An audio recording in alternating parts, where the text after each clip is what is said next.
Some behaviors look so ordinary that most people never stop to question them. Touching your face when stressed, replaying a conversation at night, feeling strangely flat when something good happens. Needing reassurance, delaying decisions, reacting too quickly, then regretting it later.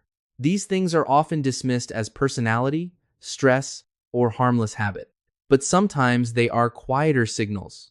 The mind rarely says, "I am struggling," in a direct way. More often, it reveals distress through patterns repeated in everyday life. That is why these signs are easy to miss. They do not look dramatic, they look normal.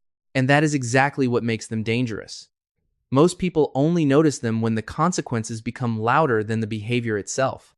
By then, what felt small has usually been repeated long enough to shape mood, relationships, confidence, and daily energy.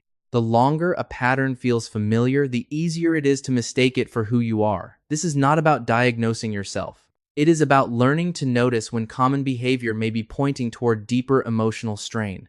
Because when you see the pattern clearly, you finally have a chance to understand what your mind has been trying to say all along. The first sign is stress-based self-touching. A person keeps reaching for their lips, face, hair, nails, or skin without fully realizing it. The movement looks small, almost invisible, but it keeps returning. During tense moments, the hand starts moving before thought does. This is often the body trying to release nervous energy when the mind cannot regulate itself internally.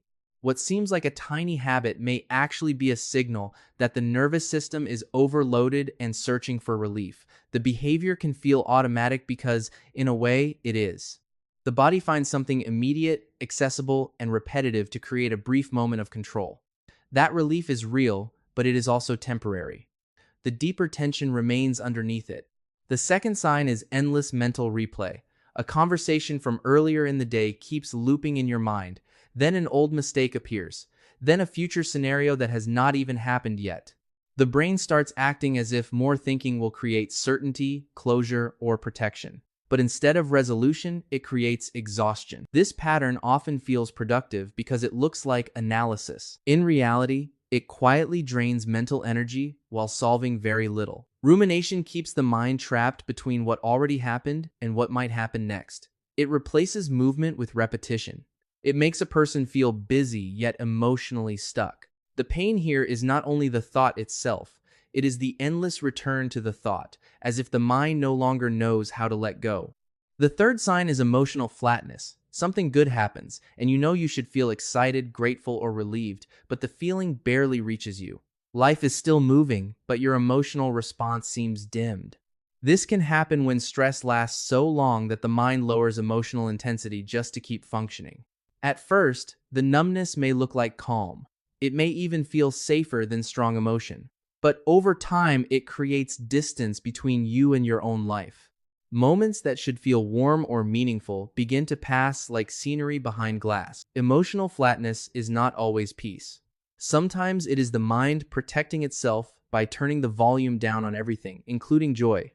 The fourth sign is worst-case thinking. A late text becomes rejection. A minor mistake becomes disaster. A small problem begins to feel like the start of total collapse. An anxious mind often treats uncertainty as danger, and once that happens, imagination becomes a threat amplifier. The person is no longer reacting to what is real. They are reacting to what might happen if everything goes wrong. This pattern can feel convincing because fear gives it urgency. Catastrophic thoughts arrive dressed as preparation, but they rarely prepare you for anything useful. They mainly exhaust the nervous system and make ordinary life feel loaded with risk.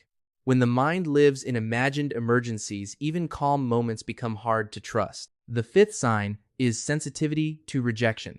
A short reply suddenly feels cold. A neutral face feels personal. Silence feels like distance, and distance feels like abandonment. On the surface, the moment may be small, but the emotional reaction is far larger than the event itself. That is often because the present moment is touching something older. Old wounds do not always stay in the past. Sometimes they remain hidden until a familiar feeling wakes them up. Then a delayed response or slight change in tone begins to feel like proof that something is wrong. The pain is real, even when the evidence is thin. This is why rejection sensitivity can be so confusing. What hurts is not just what happened. It is what the moment seems to confirm inside. The sixth sign is repetitive checking for relief. A person checks the lock again, rereads a message, adjusts a small detail, then returns to it one more time. The goal is not really perfection. The goal is temporary safety. When the mind feels uncertain, repetitive checking creates the illusion that certainty is still possible if you just repeat the action once more. For a brief moment, it works. Tension drops. Then the doubt returns. This is why the cycle becomes hard to break. The behavior is not random. It is the mind trying to negotiate with anxiety through repeated action.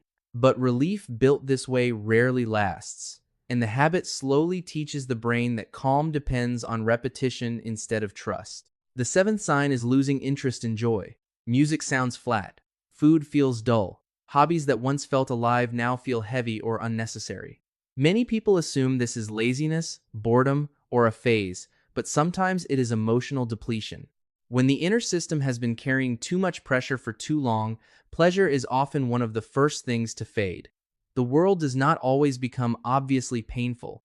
It simply becomes less alive. That difference matters. A person may continue functioning, showing up, and doing what needs to be done, while quietly feeling less and less connected to what once gave them energy. The absence of joy can be just as revealing as the presence of pain. The eighth sign is the constant need for reassurance. Are you upset with me? Are we okay? Did I do something wrong? These questions are not always about information. Very often, they are about emotional stability.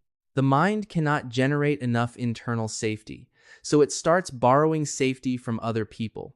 Reassurance helps for a moment. The tension drops, breathing softens, and things feel manageable again. But if the deeper insecurity remains, the relief fades quickly, and the need returns. That is how a person can become dependent on words that never fully solve the fear underneath them. The cycle is painful because it makes peace feel external, fragile, and always slightly out of reach. The ninth sign is decision paralysis. Even simple choices begin to feel heavy. What to buy, what to text back, what plan to make, what step to take next. The decision itself may be small, but the emotional pressure around it becomes huge. This often happens when the fear of making the wrong choice becomes stronger than trust in your own ability to recover from mistakes. The mind keeps waiting for perfect certainty, but certainty does not arrive, so action freezes. From the outside, it can look like indecisiveness. On the inside, it feels more like overload. The problem is not always the options in front of you. Sometimes it is the anxiety attached to choosing it all. The 10th sign is fast reaction followed by regret.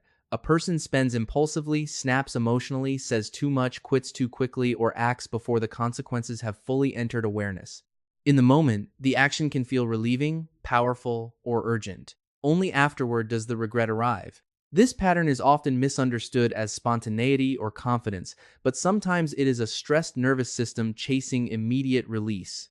When inner pressure builds high enough, speed starts to feel like escape. The pause that usually protects judgment becomes weaker, and action takes over. That is why impulsive behavior can feel both freeing and destructive at the same time.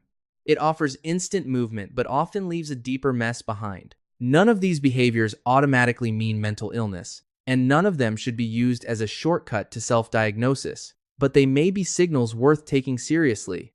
The mind often speaks through behavior long before it speaks through words. It shows strain through habits, loops, reactions, and absences that slowly become normal.